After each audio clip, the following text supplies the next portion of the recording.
আচ্ছা, শুরুতে হচ্ছে বাংলাদেশ বনাম ওয়েস্ট ইন্ডিজের মধ্যকার ৩ ম্যাচের টি-টোয়েন্টি সিরিজ, তাই না? হ্যাঁ।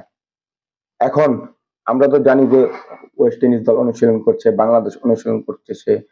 তারপরে রয়েছে আরো অনেক কিছু, কিংবা দর্শক, কিংবা রয়েছে মিডিয়া। হ্যাঁ, আপনারা কি জানেন এখানে যারা কাজ করছে, হ্যাঁ, যারা হচ্ছে ওই সম্প্রচার করবে বা লাইভ স্ট্রিমিং করবে, তাদের অবস্থা জানেন? হ্যাঁ, তারা এক জায়গাতে বসে তাদের লাইভ স্ট্রিম করতে হবে বা করতে হবে। তাদের অন্য কোথাও যাওয়ার কোনো পদ্ধতি বা জায়গা নেই। হ্যাঁ, যে যার মতন যার যার স্থানে থাকতে হবে, এবং এটা নির্ধারণ করে দেওয়া হয়েছে এই সিরিজে। হ্যাঁ, এবং যে ক্যামেরা কিংবা ভিডিও ক্যামেরা দিয়ে যে এই ছবি কিংবা বলা চলে যে ওই লাইভ স্ট্রিমিং করা হবে, সেগুলা লেন্স জানেন কত টাকা?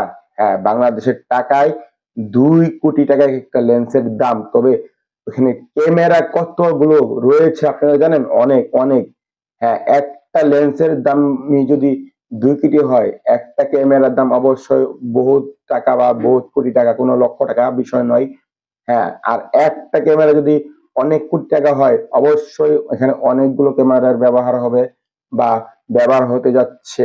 এই এত দামিগুলো ক্যামেরা ব্যবহার হচ্ছে বা ব্যবহার করতে যাচ্ছে এই লাইভ স্ট্রিমিং করার জন্য। আমরা যে টিভিতে দেখবো বা বিভিন্ন পোর্টালে দেখবো, যেমন ফেসবুক, ইউটিউব, ইনস্টাগ্রামে দেখবো, এগুলো ব্যবস্থা করার জন্য এত দামি দামি বা কোটি কোটি টাকার সরঞ্জাম নিয়ে আসা হয়েছে এই বাংলাদেশ বনাম ওয়েস্ট ইন্ডিজের মধ্যকার 3 ম্যাচের টি-টোয়েন্টি সিরিজের এই সম্প্রচার বা লাইভ স্ট্রিমিং করার জন্য।